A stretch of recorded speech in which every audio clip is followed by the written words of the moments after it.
ज़ुल्करनैन ने इन्होंने पूछा, अगर कोई शख्स जो काफ़ी बिज़ी रहता हो अपनी पढ़ाई को लेकर, 5 वक्त की नमाज़ों में सिर्फ़ एक एक बार ही रुकू की तस्बीह सुबहाना रब्बियल अज़ीम और सजदे की तस्बीह सुबहाना रब्बियल आला पढ़ते हों तो क्या उसकी नमाज हो जाएगी। यानी ज़ुल्करनैन साहब, आपका सवाल ये है कि अगर कोई शख्स पढ़ाई को लेकर बहुत ज़्यादा मसरूफ़ है, बिज़ी है अपने काम को लेकर, और वो नमाज पंजगाना की पाबंदी करता है, लेकिन रुकू में सजदे में 3 3 की जगह एक एक तस्बीह पढ़ता है, तो क्या नमाज हो जाएगी। असल में नमाज हो जाएगी।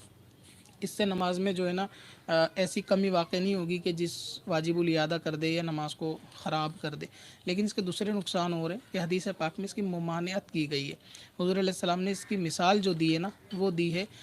मुर्गे के ठोंग मारने से। आपने देखा होगा ना कि जिस तरह मुर्गा जो है ना चुगता है दाने बार बार ठोंग मार के, तो इसी तरह सजदे में जाना उठ जाना, रुकू में जाना उठ जाना। तो सरकार सल्लल्लाहु अलैहि वसल्लम का फरमान इस बारे में ये है कि ये जो इबादत इस तरीके से करते हैं, सजदे करते हैं, कि ऐसा है जैसे ये मुर्गे की तरह ठोंगे मारना, कुछ ऐसे इस किस्म का मफ़हूम मुझे याद आ रहा है कि इस किस्म से। और ये ठोंगे मारने से मुराद वही है कि सजदे में एक आध तस्बीह पढ़ना, ना पढ़ना, जल्दी उठना, तो ऐसा नहीं करना चाहिए। अगर काम में ज़्यादा शॉर्टेज है तो आप जो है सुन्नत मुअक्कदा, फ़राइज़ वाजिबात पे अदा कर लें, और नवाफिल अगर छोड़ सकते हैं तो इसमें छोड़ दें, इसमें कोई गुनाह नहीं होगा। नवाफिल या फिर कज़ा उम्री पढ़ते हैं तो उसमें शॉर्टेज की गुंजाइश है, और उसकी वजह यह है, मैं क्लियर कर दूं, कि एक होता है बंदे के ऊपर कि जो उसने कज़ा कर कर अपने ऊपर गुनाह कमा लिया, अब उस भरपाई को किसी तरह मुकम्मल करना होता है, तो वहाँ कज़ा उम्री में इजाज़त होती है कि एक एक तस्बीह पढ़कर अपनी भरपाई को पूरा करे, इससे पहले कि वो फौत हो जाए। तो कज़ा उम्री पढ़ेगा तो वहाँ एक एक तस्बीह की गुंजाइश है।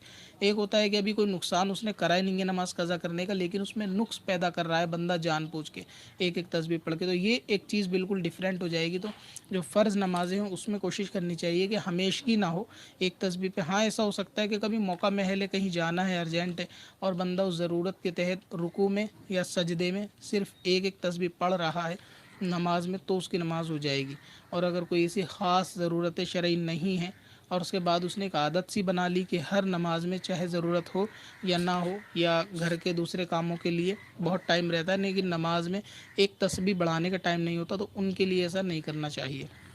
तो कज़ा उम्री के अंदर जो एक एक तस्बीह का कॉन्सेप्ट है वो इसीलिए कि कज़ा उम्री बंदे के सर पे, अब क्योंकि वो फ़र्ज़ तो कज़ा हो ही गया ना, तो उस वाजिब को उतारना जल्दी वाजिब हो गया, तो उस वाजिब को जल्द निभाने के लिए जो है वहाँ एक एक तस्बीह का हुक्म है कि शैतान के बंदा बहकावे में ना आए, जल्दी जल्दी उसको पूरा करके किसी तरह अपने मामले को आखिरत के बचा के रखे। लेकिन जो प्रेजेंट चल रहा है इसको बर्बाद करने का ऑलरेडी कोई हुक्म नहीं है आगे कि आप नमाज़ों में ख़राबी पैदा करें। तो इसलिए फ़राइज़ नमाज़ों में या इस किस्म की नमाज़ों में जो इस्लामी बहनें घर में पढ़ती हैं या इस्लामी भाई मस्जिद में अपनी सुन्नतें पढ़ते हैं, तो एक एक तस्बीह का सहारा रुकू सजदे में ना लें, बल्कि अगर कहीं अर्जेंट हो, जल्दी हो, तो इसकी गुंजाइश है, वरना कोशिश करें कि 3 या फिर 5 या फिर 7 तस्बीह कम से कम पढ़े। वक्त है तो ज़्यादा पढ़ लें और अच्छी बात है, वरना एक तस्बीह से नमाज फ़िलहाल हो जाएगी। लेकिन ये कोई शरई उजूर नहीं है कि पढ़ाई तो आपकी 10 साल रहेगी, तो 10 साल तक आप इसी तरह नमाज़ें पढ़ेंगे जिस तरह से हुज़ूर पाक ने मना किया है।